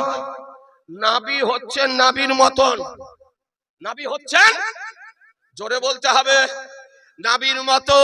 সুন্নি জামাতের আকীদা, নবী আমাদের মতো নয়, নবীকে আমাদের মতো বলা হারাম। তাওহীদের উদ্দেশ্য যদি বলে কুফর। হানাফি বলেন, শাফি বলেন, মালিকি বলেন, হাম্বলি বলেন, চার মাযহাবের চূড়ান্ত সিদ্ধান্ত যে নবীকে আমাদের মতো বলা যাবে না। আমাদের মতো বলা, এটা সাহাবীর ভাষা নয়, এটা হলো আবু জাহালের ভাষা, ওয়ালিদ ইবনে মুগীরার ভাষা, কাফিরদের ভাষা, মুশরিকদের ভাষা। নবীকে আমাদের মতো বলা যাবে না, হারাম। ওয়াহাবীদের আকীদা, কোন ভাই যদি থাকেন রাগ করিয়েন, ওয়াহাবীদের আকীদা, দেওবন্দীদের আকীদা, তাবলিগীদের আকীদা, জামাতীদের আকীদা, আজকে ভ্রান্ত মতবাদ আহলে হাদিসদের আকীদা। তাদের গুরু লিখেছে যে নবী হাম জৈসে বাশার হ্যায়, নবী আমাদের মতো মানুষ, নবী এক ইনসান হ্যায়, নবী একজন মানুষ। ইনসান কিসি তাজিম করো, মানুষের মতন সম্মান করো, বলকে বড়ে ভাইকে তারহা, বরং বড় ভাইয়ের মতো। নাউজুবিল্লাহ বলেন, জোরে বলেন। এ বেরাদার, আজকে তারা বলতেছে, ওয়াহাবীদের প্রচারকেরা বলতেছে, দেওবন্দির প্রচারকেরা বলতেছে, তাবলিগি জামাতের প্রচারকেরা বলতেছে, জামাত ইসলামীর প্রচারকেরা বলতেছে, নবী আমাদের মতো একজন মানুষ ছিলেন। বেরাদার ইসলাম, তাদের গুরু ইসমাইল দেহলভী তাকবিয়াতুল ঈমান কিতাবে এ কথা লিখে গিয়েছে, নবীকে এক বলেছে যে আমাদের মতো মানুষ, নবীকে বলেছে বড় ভাইয়ের মতো সম্মান করতে হবে। এ বেরাদার, তাহলে বুঝে নিলেন সুন্নিদের আকীদা যে আমাদের মতো বলা হারাম, আর ওয়াহাবীদের আকীদা নবী আমাদের মতো মানুষ। বলুন, এই ওয়াহাবীদের ঘৃণিত আকীদা মান্য করা যাবে? জোরে বলতে হবে যে সমর্থন করা যাবে, ওদের দলে যাওয়া চলবে, ওদের পিছনে নামাজ পড়া যাবে, ওদের বক্তার বক্তব্য শোনা চলবে, এ তাদের সঙ্গে আত্মীয়তা করা যাবে? জি না মুসলমান, আপনাদেরকে বলতে চাই, যদিও তারা দাড়ি রাখার পর, জুব্বা পরার পর, পায়জামা পরার পর, নামাজ পড়ার পর, মসজিদ করার পর, মাদ্রাসা করার পর যদি আজকে এ ভাষা বলে, জেনে নিতে হবে এ নবীর পক্ষের ব্যক্তি নয়, এরা হলো ইহুদি খ্রিস্টানদের দালাল। এরা ইহুদি খ্রিস্টানদের দালাল। এই জন্য নবীকে আমাদের মতো বলতেছে দলিল দলিল নেই, ভিত্তিহীন কথা, দলিলবিহীন কথা, শরীয়ত বিরোধী কথা। আমাদের আকীদা কোনো নতুন আকীদা নয়, আমাদের আকীদা মন গড়া আকীদা নয়, আমাদের আকীদা তৈরিকৃত আকীদা নয়, আমাদের আকীদা ওই ইসলামিক আকীদা নয়, আমাদের আকীদা ভিত্তিহীন আকীদা নয়, আমাদের আকীদা শরীয়তবিহীন আকীদা নয়, আমাদের আকীদা কোরআন ও হাদিস মোতাবেক আকীদা। মুসলমান কোরআন ও হাদিস মোতাবেক আকীদা। ভালো করে শোনেন, গত যে মাস গিয়েছে এ মাসটির নাম ছিল রজাবুল মুরাজ্জাব। যে মাসের 26 তারিখ দিবাগত রাত্রিতে আমার মহানবীর আজকে অতি আশ্চর্য মোজেজা, আজকে মেরাজ শরীফ সংগঠিত হয়েছিল। সশরীরে নবী আমার মেরাজ শরীফে গিয়েছিলেন। নবীকে নিয়ে গেলেন হযরত জিবরাইল আলাইহিস সালাম। উম্মে হানির ঘর অর্থাৎ হারামে মক্কার পার্শ্বে ছিল নবীর আপন চাচাতো বোন আলী রাদিয়াল্লাহু তাআলা আনহুর আপন বোন আবু তালেবের মেয়ে উম্মে হানির ঘরে নবী আমার আরাম করতেছিলেন।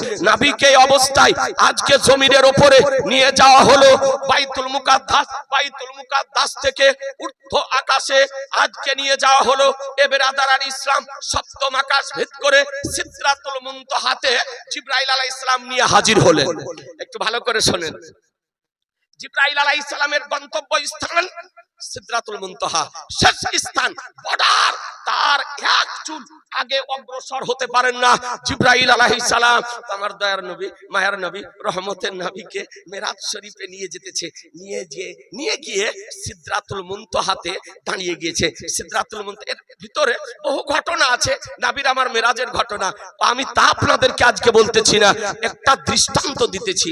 জিবরাইল আলাইহিস সালাম আমার নবীকে নিয়ে যাওয়ার পর সিদরাতুল মুনতাহাতে বলতেছে, ইয়া রাসূলুল্লাহ আপনি যান, আমি যেতে পারবো না। একটু জোরে সুবহানাল্লাহ, সুবহানাল্লাহ, আর একটু জোরে সুবহানাল্লাহ। বলছেন আপনি যান, আমি আর যেতে পারবো না। এ বেরাদার একটু ভেবে দেখবেন। আমার দয়ার নবী বলেন, জিবরাইল আমাকে উম্মে হানির ঘর থেকে হারামে মক্কা থেকে বাইতুল মুকাদ্দাস দিয়ে ঊর্ধ্ব আকাশ ভেদ করে সপ্তম আকাশ ছেদ করে সিদরাতুল মুনতাহা নিয়ে এসেছো। এখন তো বহু পথ বাকি, এখনো বহু পথ বাকি। কারণ সিদরাতুল মুনতাহার পরে 70,000 নূরানি পর্দা ভেদ করে আর যে লামাকা ত্যাগ করে মহান আল্লাহর সঙ্গে দিদারে আমাকে যেতে হবে। বহু পথ বাকি, তুমি যাবে না, তুমি যাবে না। তো বলছে, ইয়া রাসূলুল্লাহ আমি যাব না, আমি আর যেতে পারবো না, আপনি যান। বলে, জিবরাইল গেলে কি হবে? বলে, ইয়া রাসূলুল্লাহ দেখছেন আমার ডান দিকে 300 খানা বাজু, বাম দিকে 300 খানা বাজু, এর আগে এক চুল যদি আগে অগ্রসর হয় তো আমার এই নূরানি বাজুগুলো ভস্ম হয়ে যাবে, পুড়ে যাবে, আমার যাওয়া যাবে না, আপনি যান। কি বললেন? আমার যাওয়া যাবে না, আপনি যান। জিবরাইল জানতো যে আমি যেখানে যেতে পারবো না, নবী সেখানে যেতে পারবে। আর নবীর রাস্তা অচেনা রাস্তা নয়, এ রাস্তা নবীর আমার চেনা রাস্তা। এ রাস্তা চেনা রাস্তা। নবীর জীবনে 34 বার মেরাজ শরীফ সংগঠিত হয়েছে, তার মধ্যে 33 বার হচ্ছে আত্মিক মেরাজ আর একবার হচ্ছে সশরীরে মেরাজ। সুবহানাল্লাহ, সশরীরে মেরাজ। এ বেরাদার জিবরাইল আলাইহিস সালাম নিয়ে গিয়ে সিদরাতুল মুনতাহাতে আমার নবীকে একাই ছেড়ে দিলেন, একাই ছেড়ে দিলেন। বলে, আপনি যান। অনেক জ্ঞানী গুণী বিজ্ঞ ব্যক্তি, জেনারেল শিক্ষিত ব্যক্তি আপনারা মঞ্চের সামনে উপবিষ্ট রয়েছেন। একটি কথা আমাকে বলুন, জিবরাইল আলাইহিস সালাম নূরের তৈরি? জিবরাইল আলাইহিস সালাম কিসের তৈরি? কার নূরে তৈরি?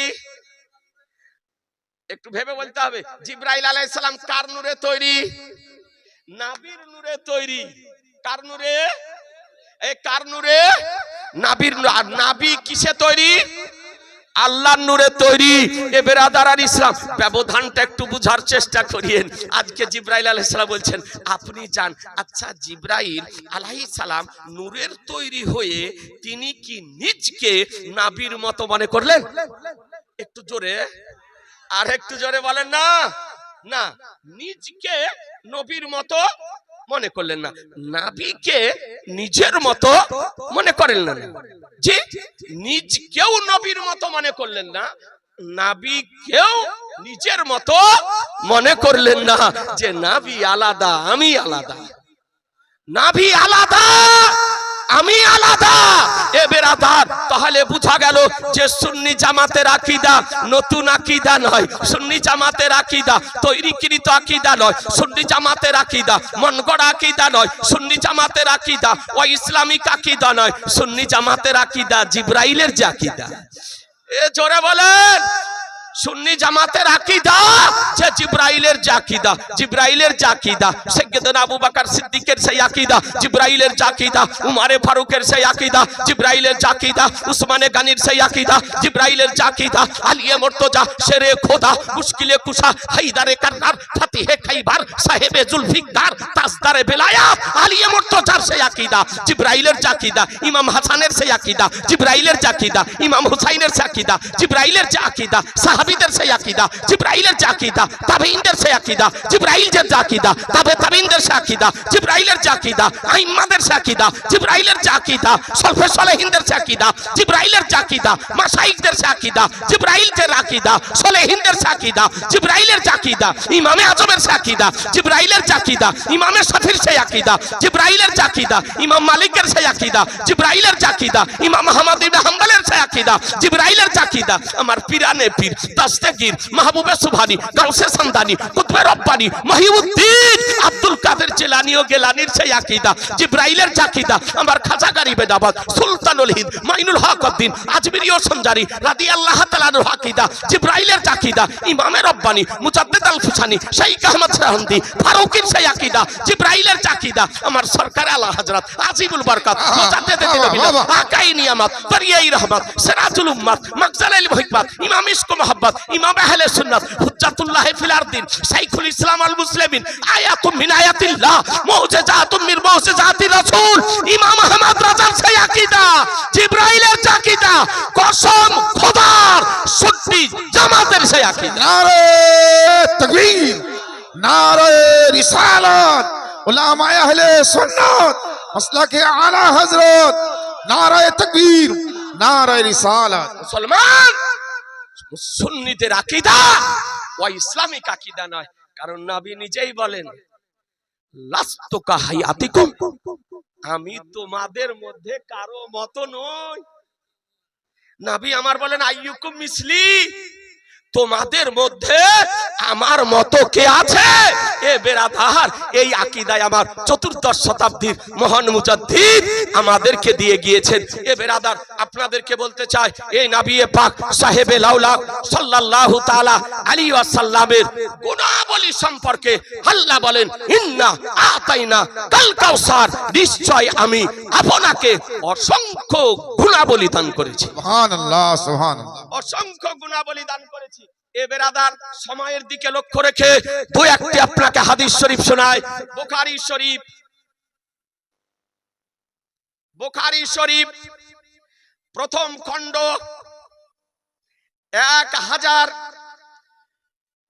1931 নম্বর হাদিস, page number 311, print Darus Salam, Riyad, Saudi আরব।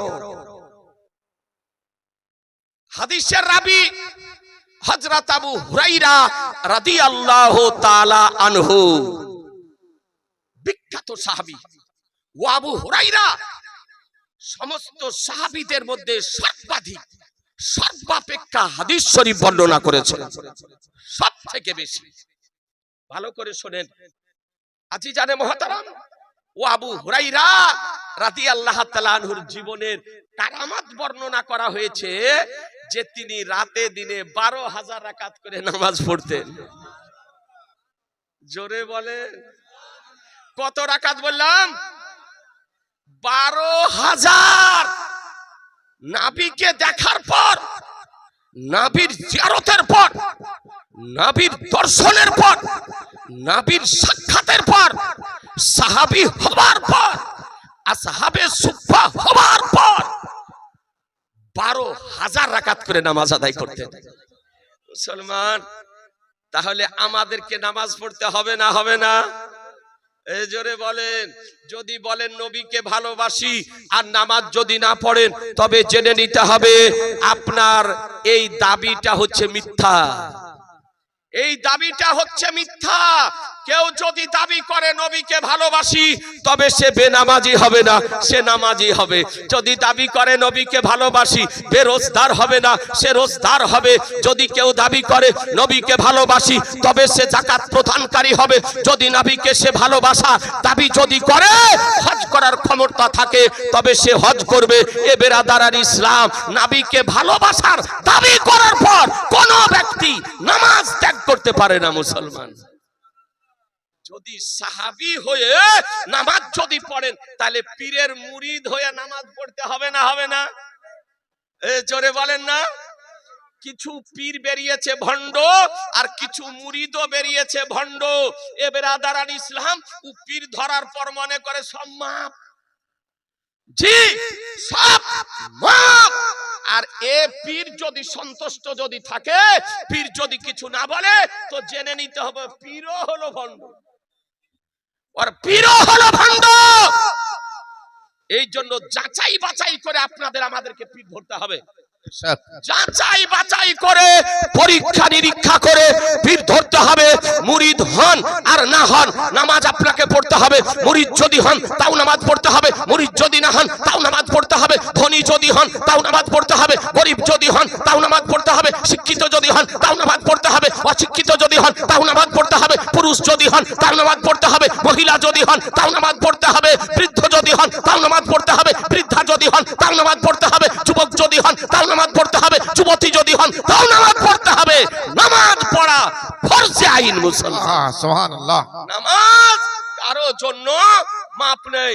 তো আবু হুরায়রা রাদিয়াল্লাহু তাআলা আনহু 12,000 রাকাত করে নামাজ আদায় করতেন। তা আপনি এখন যদি জিজ্ঞাসা করেন, উলামায়ে কেরামগণ আমার বসে আছে, তারা যদি জিজ্ঞাসা করেন মুফতি সাহেব কেমন করে 12,000 রাকাত করে নামাজ আদায় করতেন, একটু বুঝিয়ে দেন, হিসাব বুঝিয়ে দেন। কম্পিউটারের যুগে, এই সায়েন্সের সময়ে, আজকে ওয়ান ক্যামেরা, আপনি হিসাবটা বুঝিয়ে দেন। তা আমি কেন ভারতবর্ষের সমস্ত মুফতিয়ানে কেরাম একত্রিত যদি হয়ে যায়, তবু আপনাকে হিসাব বুঝাতে পারবে না।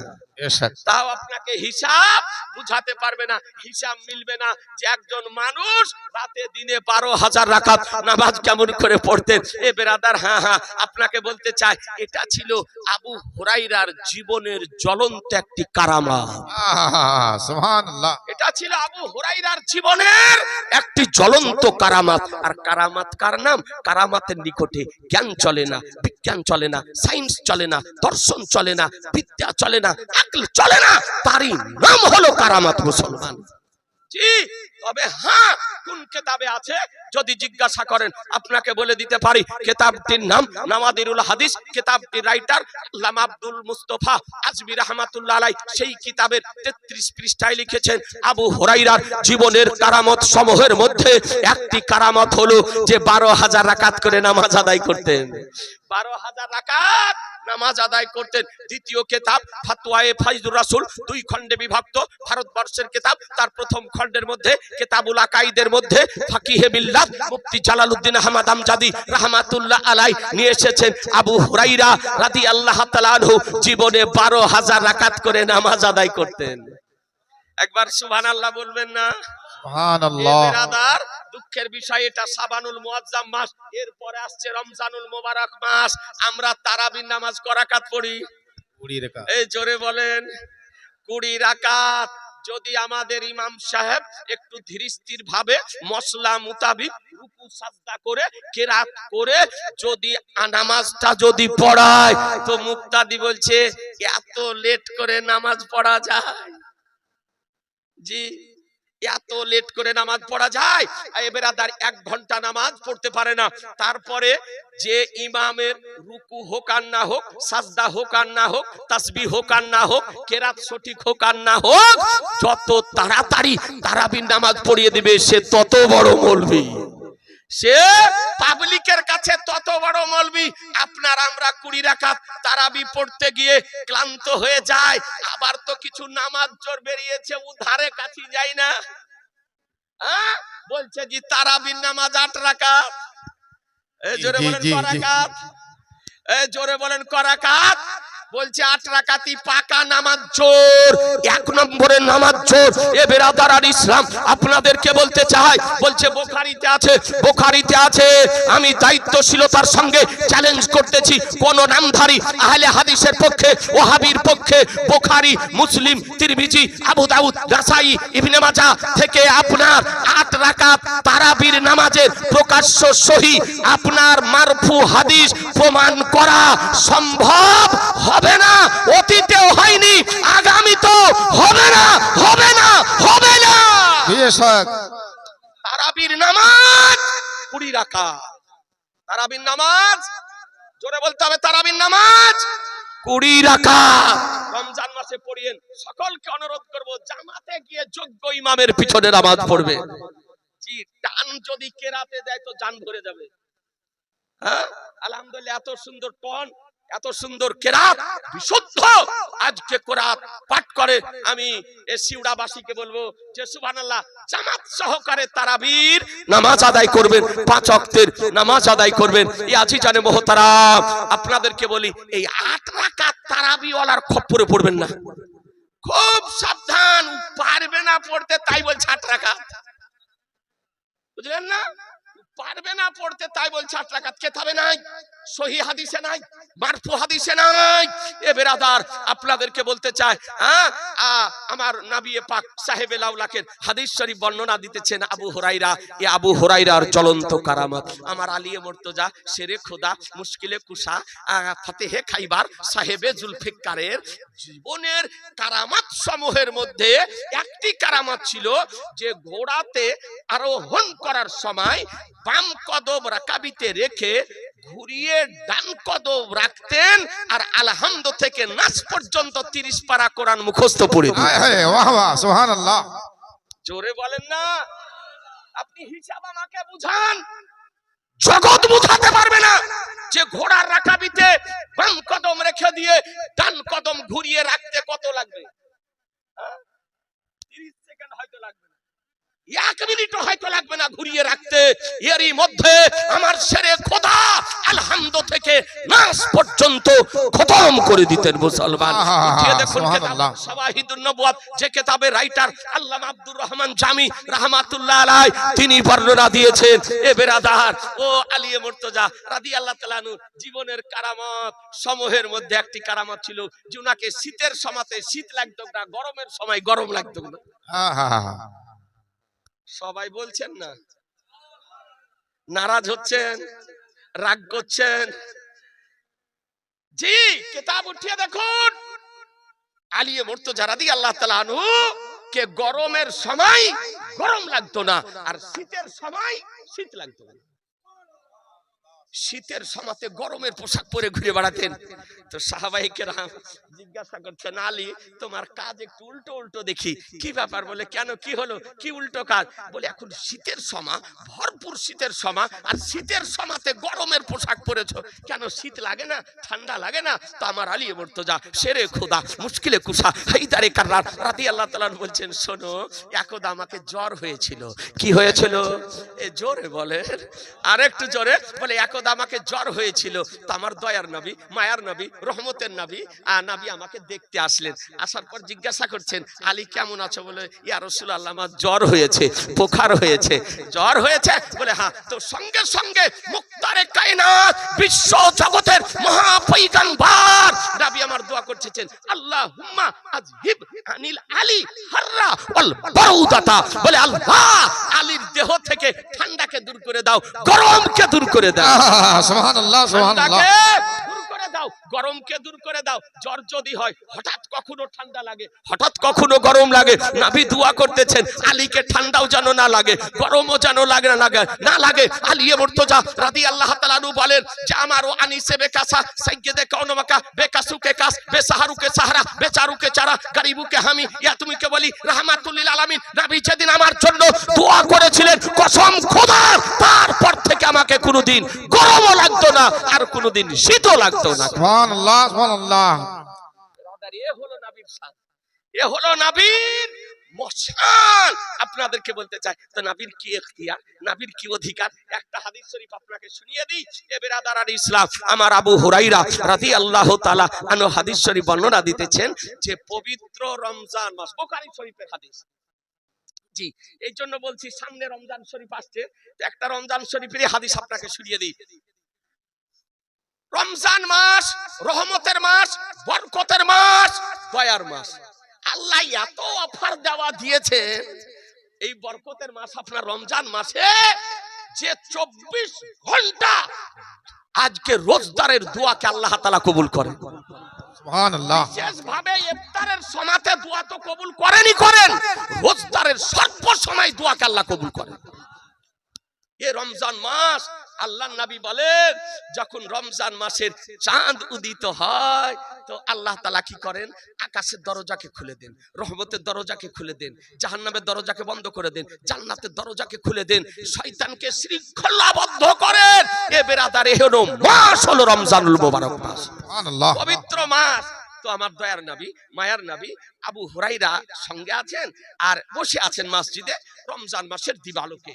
ইমাম বুখারী হাদিস বর্ণনা করতেছেন, আর এই সময় একজন সাহাবী নবীর নিকটে গিয়ে হাজির, গিয়ে বলতেছেন, ইয়া রাসূলুল্লাহ হালাকতু, ইয়া রাসূলুল্লাহ হালাকতু, ইয়া নবী আল্লাহ। বলছেন, ইয়া রাসূলুল্লাহ আমি ধ্বংস হয়ে গেলাম, আমি ধ্বংস হয়ে গেলাম, ইয়া নবী আল্লাহ আমি ধ্বংস হয়ে গেলাম।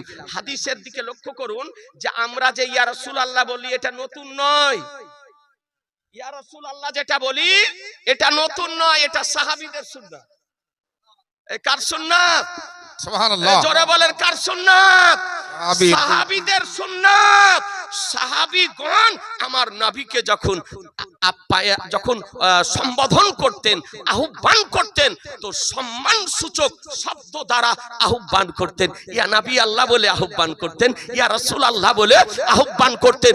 আহ্বান করা ইয়া রাসূলুল্লাহ বলে শিরক নয়, নাজায়েজ নয়। এ বেরাদারান ইসলাম, আপনাদেরকে বলতে চাই, আজ পর্যন্ত কোন ভ্রান্ত মতবাদ পোষণকারীগণ কোরআন হাদিস ইজমা কিয়াসের আলোকে ইয়া রাসূলুল্লাহ বলে সম্বোধন করাকে শিরক তো দূরের কথা, নাজায়েজ প্রমাণ করতে পারেনি।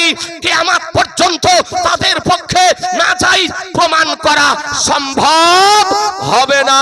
এ বেরাদার, উঠিয়ে দেখুন নবীকে ডাকবেন কেমন করে। তো আপনার তাফসিরে সাবি 4 খণ্ডে বিভক্ত, পিওর আরবিতে লেখা। আল্লামা সাবি রাহমাতুল্লাহ আলাইহি বলেন, লা তাকুলু ইয়া মুহাম্মাদু, তোমরা ইয়া মুহাম্মাদ বলে ডেকো না, ইয়া মুহাম্মাদ বলে ডেকো না, বাল কুলু ইয়া রাসূলুল্লাহ, ইয়া নবী আল্লাহ, ইয়া হাবিবাল্লাহ। নবীকে যদি ডাকো ইয়া রাসূলুল্লাহ বলে ডাকো, নবীকে যদি ডাকো ইয়া নবী আল্লাহ বলে ডাকো, নবীকে যদি ডাকো ইয়া রাহমাতাল লিল আলামিন বলে ডাকো, নবীকে যদি ডাকো ইয়া রাসূলুল্লাহ বলে ডাকো, নবীকে যদি ডাকো ইয়া শাফিউল মুজনাবিন বলে ডাকো, নবীকে যদি ডাকো ইয়া সিরাজাস সালিকিন বলে ডাকো, নবীকে যদি ডাকো সম্মান সূচক শব্দ দ্বারা আহ্বান করো।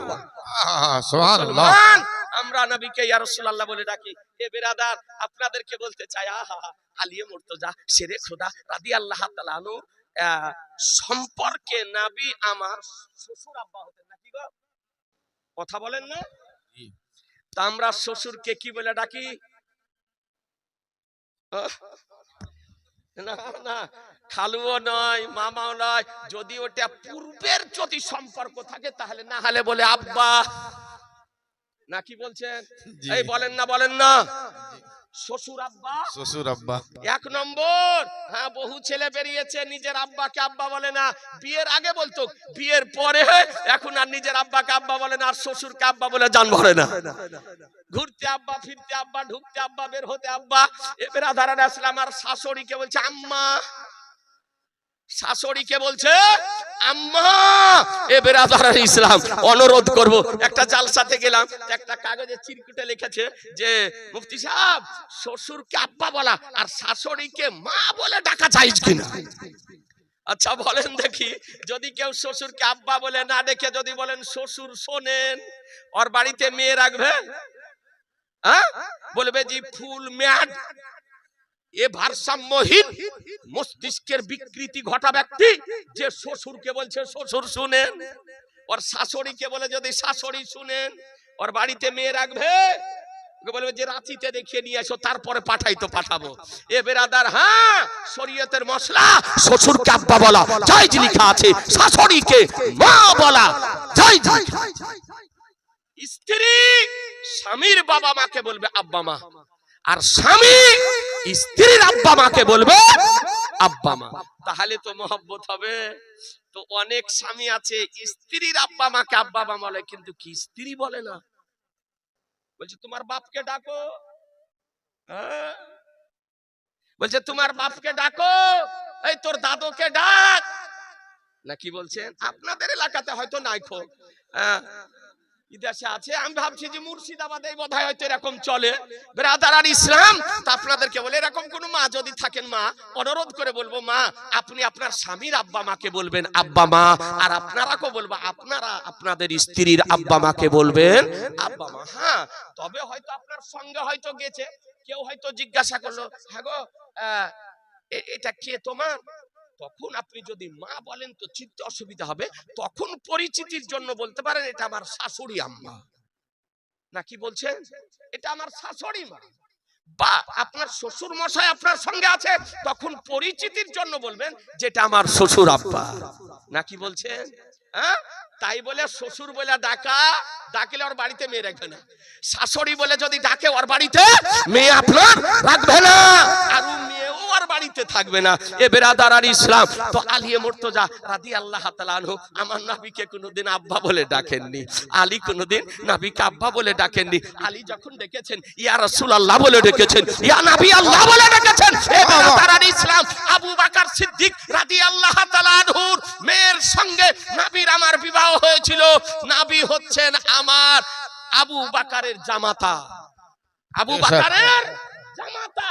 জামাই যদিও বড় হয় তবুও জামাইকে শ্বশুর লেও দাও বলে, নাকি বলছে? লেও দাও বলে, নাম ধরে ডাকে, স্নেহের ডাকে ডাকে। এ বেরাদার আর ইসলাম, আপনাদেরকে বলবো আবু বকর সিদ্দিক রাদিয়াল্লাহু তাআলা আনহু, যে আবু বকর সিদ্দিক নবীর মহব্বতে আজকে নিজের প্রাণকে শ্বশুর করতে উৎসর্গ করে দিয়েছিলেন, যে আবু বকর সিদ্দিক মক্কাতে নবীর সঙ্গে, যে আবু বকর সিদ্দিক মদিনাতে নবীর সঙ্গে, যে আবু বকর সিদ্দিক হিজরতের কালে নবীর সঙ্গে, যে আবু বকর সিদ্দিক আজকে মুসলমান ইন্তিকাল করার পরও সবচেয়ে গুমভাবে কসম খোদার আমার নবীর সঙ্গে। সুবহানাল্লাহ সুবহানাল্লাহ। ও আবু বকর নবীকে আমার কোনদিন জামাতা বলে ডাকেননি, নাম ধরে ডাকেননি, আব্বু বলে ডাকেননি, মামা বলে ডাকেননি। আবু বকর সিদ্দিক নবীকে ডেকেছেন ইয়া রাসূলুল্লাহ বলে ডেকেছেন, ইয়া নবী আল্লাহ বলে ডেকেছেন, ইয়া হাবিব আল্লাহ বলে ডেকেছেন। এ বেরাদার আর ইসলাম, খাতুনে জান্নাত রাদিয়াল্লাহু তাআলা আনহা নবীকে ইয়া রাসূলুল্লাহ বলে ডেকেছেন। আপনাদেরকে বলতে চাই এটাই সাহাবীদের তরিকা ছিল, এটাই সাহাবীদের শিক্ষা ছিল। নবীকে যদি ডাকো সম্মান সূচক শব্দ দ্বারা ডাকো। ইয়া রাসূলুল্লাহ, বুঝতে পারলেন? এবার যদি কোন বক্তা, কোন মোল্লা, কোন ডাক্তার, কোন মাস্টার, কোন আজহারি যদি বলে যে ইয়া রাসূলুল্লাহ বলে ডাকা শিরক না চাই, তবে তার কথা শুনবেন। এই জোরে বলেন, আর একটু জোরে। জি না, ই নবীর পক্ষের নয়, ই হলো নবীর বিপক্ষের, ই হলো নবীর। এই জন্য অনুরোধ করব, ইউটিউবে, ফেসবুকে, সোশ্যাল মিডিয়াতে কিছু আগাছা, কিছু ভুইফোড়, কিছু হারামখোর এই রকম বক্তা বেরিয়েছে। এ বেরাদার সর্ব সময় নবীর সম্পর্কে বিরূপ মন্তব্য করতেছে। আমি অনুরোধ করব, সুন্নি জামাতের পক্ষ থেকে আপনাদেরকে মেসেজ দেব, এ বার্তা দেব, এ পয়গাম দেব, ইউটিউবে বা ফেসবুকে বা সোশ্যাল মিডিয়ায় যদি বক্তব্য কারো যদি শোনেন তো যাচাই করে বক্তব্য শুনবেন, যেটা সুন্নি বক্তা না সুন্নি বক্তা, ওটা সুন্নি বক্তা না ওয়াহাবি বক্তা, নবীর পক্ষের বক্তা না নবীর বিপক্ষের বক্তা। নবীর পক্ষের যদি বক্তা হয়, সুন্নি যদি বক্তা হয়, দেশি হোক আর বিদেশি হোক, তার বক্তব্য শোনা চাই। আর যদি নবীর বিপক্ষের বক্তা হয়, সুন্নি যদি বক্তা হয়, ওয়াহাবি যদি বক্তা হয়, দেওবন্দি যদি বক্তা হয়, তাবলিগি যদি বক্তা হয়, জামাতি যদি বক্তা হয়, কাদিয়ানি যদি বক্তা হয়, রাফেজি যদি বক্তা হয়, শিয়া যদি বক্তা হয়, আহলে হাদিসের যদি বক্তা হয়, তবে তাদের বক্তব্য শোনা সুন্নিদের জন্য হারাম। মুসলমান বলে কেন? তাদের বক্তব্য শুনলে আপনার ঈমান ধ্বংস হয়ে যাবে, ঈমান বরবাদ হয়ে যাবে, ঈমান নষ্ট হয়ে যাবে। এই জন্য তাদের বক্তব্য শোনা যাবে না। এ বেরাদার আল ইসলাম, আসুন হাদিসটি আপনাকে শুনিয়ে দিই, টাইম আপন গতিতে চলতেছে। তো সাহাবী গিয়ে বলতেছেন ইয়া রাসূলুল্লাহ হালাকতু ইয়া রাসূলুল্লাহ হালাকতু ইয়া নবী আল্লাহ, আমি ধ্বংস হয়ে গেলাম, আমি ধ্বংস হয়ে গেলাম। তো নবী আমার বলেন সাহাবী কি হয়েছে? এ মা বোনেরা ভালো করে শোনেন, কি হয়েছে? রহমতের মাস, বরকতের মাস, দয়ার মাস, করুণার মাস, এই মাসে কি হয়েছে তোমার? সাহাবী, জান্নাতি সাহাবী, নবীর নূরময় চেহারা, জ্যোতির্ময় চেহারা দেখা সাহাবী। সাহাবী বলতেছেন ইয়া রাসূলুল্লাহ ওয়াকাতু আলা ইমরাতি, আজ দিবালোকে আমি আমার বিবির নিকটবর্তী হয়ে গিয়েছি। অনেক জ্ঞানী গুণী ব্যক্তি আছেন, একটু কিছু উচ্চ ভাষা শব্দ রেখে বললাম, কারণ সাহাবীর শানে কথা বলছি, সাহাবীর সম্পর্কে কথা বলছি, যেন অসম্মান যেন না হয়ে যায়। সাহাবী বলছেন ইয়া রাসূলুল্লাহ আমি বিবির নিকটবর্তী হয়ে গিয়েছি। রোজা কাকে বলে? সুবে সাদিক থেকে নিয়ে সূর্য অস্তমিত পর্যন্ত পানাহার থেকে এবং স্ত্রীর সহবাস থেকে বিরত থাকার নামই হলো রোজা মুসলমান। সাহাবী বলতেছেন ইয়া রাসূলুল্লাহ আমি বিবির নিকটবর্তী হয়ে গেছি। আপনার আমরা হলে বলবো না, আমরা যদি হতাম, আমরা যদি হই তো বলবো বিবি কেউ দেখেনি, তুমিও কাউকে বলো না, আমিও কাউকে বলবো না, যা হলো তা হলো, নাকি যা করব করব, দুজনই হলো, বলবো না। কিন্তু সাহাবী ছিলেন। এ বেরাদারান ইসলাম, আজকে শরীয়তের কানুন তৈরি হবে, শরীয়তের ল তৈরি হবে, নবীর ইখতিয়ার প্রমাণিত হবে, নবীর আজকে ইক্তেদার প্রমাণিত হবে, নবীর যে পাওয়ার তা আজকে হাদিসের মাধ্যমে প্রমাণিত হবে। সাহাবী গোপন না রেখে নবীর সামনে গিয়ে ওপেন করে দিলেন। জি, সাহাবী নবীর সামনে গিয়ে ওপেন করে দিলেন, প্রকাশ করে দিলেন যে আমার দ্বারাতে ভুল হয়ে গিয়েছে, ত্রুটি হয়ে গেছে, রোজা ভঙ্গ করে দিয়েছে। তা আমার নবী বলেন যে রোজা যখন ভঙ্গ করেছো, শরীয়তের নিয়ম আইন দেখবেন মাদ্রাসা থেকে চার্টগুলো যেগুলো রোজাতে বের হবে, ওতে লেখা থাকে রোজার কাফারা, ওতে লেখা থাকে রোজার কাফারা। তা আপনারা তো আমরা মসাইল গুলো পড়ি না, কেবলমাত্র রোজার যে টাইম টেবিলটা থাকে, সাহারি ইফতারের সময়সূচি, ওটাই দেখি, একটু মশলাগুলিও পড়ে দেখে। তোতে লেখা আছে রোজার কাফারা, ওতে প্রথম লেখা আছে কেউ যদি ইচ্ছাকৃত রোজা একটি ভঙ্গ করে তার কাফারা হলো, তার কাজা তো আদায় করতে হবে, একটার পরিবর্তে একটা, তার কাফারা হলো একটি কৃতদাস স্বাধীন করা। এটা যদি না পারে তবে আপনার 60 দিন লাগাতার ক্রমান্বয়ে রোজা রাখা। এটাও যদি না পারে তবে 60 জন মিসকিনকে দুবেলা পেট পরিপূর্ণ করে খাবার খাইয়ে দেওয়া। এটা হলো রোজার কাফারা। তো আমার রহমতুল্লিল আলামিন নবী বলতেছেন শরীয়তের ল, শরীয়তের সংবিধান, শরীয়তের কানুন, শরীয়তের আইন কিয়ামত পর্যন্ত বহাল থাকবে, বহাল তবিয়তে থাকবে কিয়ামত পর্যন্ত এ শরীয়তের আইন মুসলমান। তো নবী আমার বললেন রোজা যখন ভঙ্গ করেছো তো একটি গিয়ে কৃতদাস স্বাধীন করে দাওগা। তখন দাসত্ব প্রথা ছিল, বাজারে মানুষ আপনার বেচা কিনা হতো, এখন দাসত্ব প্রথা কোন দেশে নাই। তো নবী বললেন এটা বিক্রি করে এই স্বাধীন করে দাওগা, একটা কৃতদাস মানুষ কিনে ওকে স্বাধীন করে দাও। তো সাহাবী বলছেন রমজান মাস, রহমতের মাস, বলছেন ইয়া রাসূলুল্লাহ পারবো না। তার মানে একটা মানুষ একটা কৃতদাস গোলাম কিনে স্বাধীন করা পয়সা লাগবে, তো টাকার দরকার, তো বলছেন পারবো না। বলে পারবে না? বলে না। তো আমার দয়ার নবী বলছেন এটা পারবে না, তো এক কাজ করো, বাড়ি যাও, রমজান শরীফ শেষ হোক, ঈদের নামাজ হোক, ঈদের নামাজের পরে একটার পরিবর্তে একটা কাজা করবে, আর 60 দিন লাগাতার মুসালসাল ক্রমান্বয়ে ধারাবাহিক ভাবে 60 দিন রোজা রাখি। জোরে, আর একটু জোরে। এত কঠিন মশলা 59টি রাখার পর যদি একটা ছুটে যায় তো সব বাদ, আবার প্রথম থেকে রাখতে হবে। কত কঠিন রোজার কাফারা বুঝেছেন? আর যারা গ্যাসের বাহানা করে টোটালি রাখে না, ওর কি হবে গো? হ্যাঁ, গ্যাসের বাহানা করে রমজানের চাঁদ উঠলে ওর আপনার পেট ফাঁপে, পেটে ব্যথা করে, ঝাল বড়া খেলে গ্যাস বাড়ে না, বেগনি খেলে গ্যাস বাড়ে না, 32 দিনের পচা তেলের ভাজা জিলাপি খেলে গ্যাস বাড়ে না, 14 বার করে চা খেলে গ্যাস বাড়ে না, 2 বান্ডিল করে বিড়ি খেলে আর গ্যাস বাড়ে না। আর রোজা রাখলে বলে গ্যাস বাড়ে, তো গ্যাস বাড়ে তো ট্যাবলেট বেরিয়েছে, ট্যাবলেট খাও।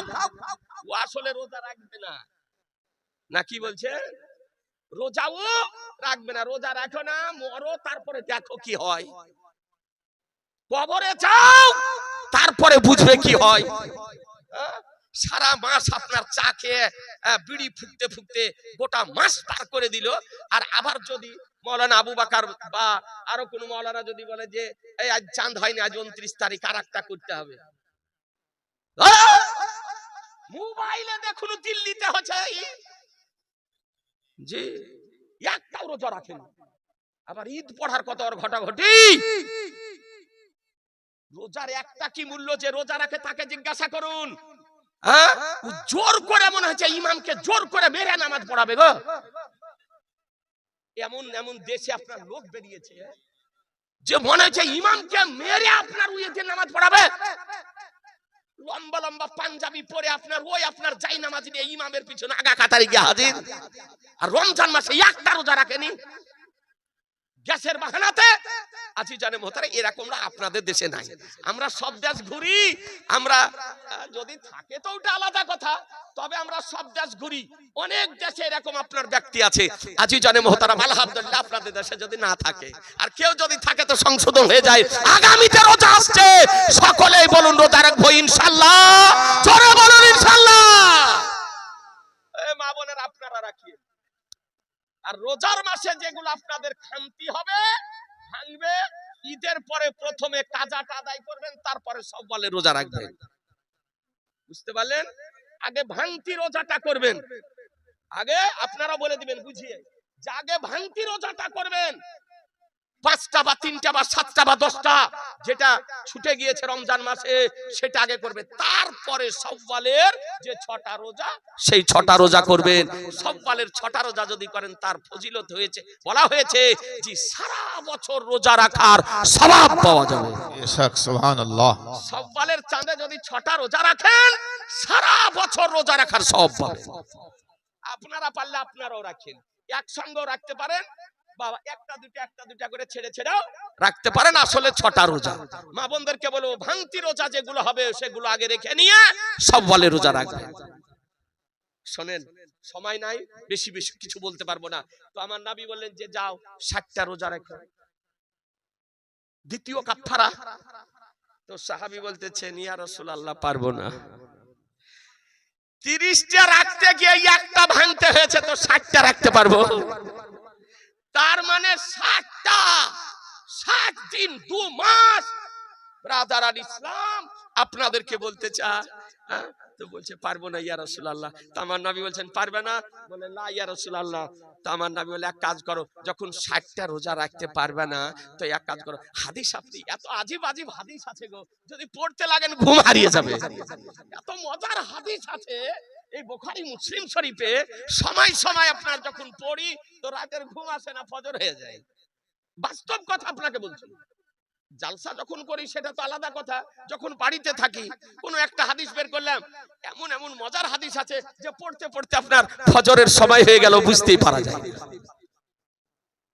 সাহাবীর সঙ্গে নবীর কথা হচ্ছে, নবীর সঙ্গে সাহাবীর কথা হচ্ছে। তো আমার নবী বললেন বুঝতে পারছি তার মানে 60টা রাখতে পারবে না। তো এক কাজ করো, এই বাড়ি যাও, বাড়ি গিয়ে 60 জন মিসকিনকে 2 বেলা পেট পরিপূর্ণ করে খাবার খাইয়ে দাওগা, তোমার রোজার কাফারা আদায় হয়ে যাবে।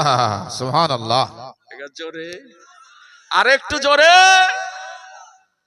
উচিত ছিল, এটা সবচাইতে সহজ পদ্ধতি নাকি? কৃতদাস পারবে না, 60 দিন লাগাতার ধারাবাহিক রোজা রাখতে পারবে না, এটা তো পারা যাবে। এটা উচিত ছিল। তো সাহাবী ছোট করে বলছে, বড় করে নয়। নবীর সামনে তো উঁচু ভাষা উঁচু আওয়াজে কথাই বলা আপনার বেয়াদবি। নবীর সামনে উঁচু আওয়াজে কথা বলাই চলে না। তো সাহাবী ছোট করে বলছেন ইয়া রাসূলুল্লাহ, ওই হিসাব করে দেখছে মনে মনে যে 1 পোয়া করেও যদি খাবার দিতে হয় তো 2 বেলাটাই 120 পোয়া। জি 120 পোয়া, এই কি দেওয়া যায়? তো হিসাব করে বলছে ইয়া রাসূলুল্লাহ পারবো না, জোরে বলছে ইয়া রাসূলুল্লাহ পারবো না, কৃতদাস স্বাধীন করতে পারবে না, 2 মাস 60 দিন রোজা রাখতে পারবে না, তারপরে 60 জন মিসকিনকে দুবেলা পেট পরিপূর্ণ করে খাবার খাওয়াতে পারবে না, তিনটার একটাও পারবে না। দয়ার নবী, মায়ার নবী, রহমতের নবী, করুণার নবী, যে নবী সারা পৃথিবীর অক্সিজেন, সারা পৃথিবীর অক্সিজেন, যেমন অক্সিজেন ছাড়া মানুষ বাঁচে না, তদ্রূপ নবী ছাড়া পৃথিবী চলতে পারে না। বেশক বেশক, সারা পৃথিবীর অক্সিজেন হলেন আমার রাসূলুল্লাহ। এটা কোরআন বলেছে রাহমাতুল লিল আলামিন। এ বেরাদার, এই জন্য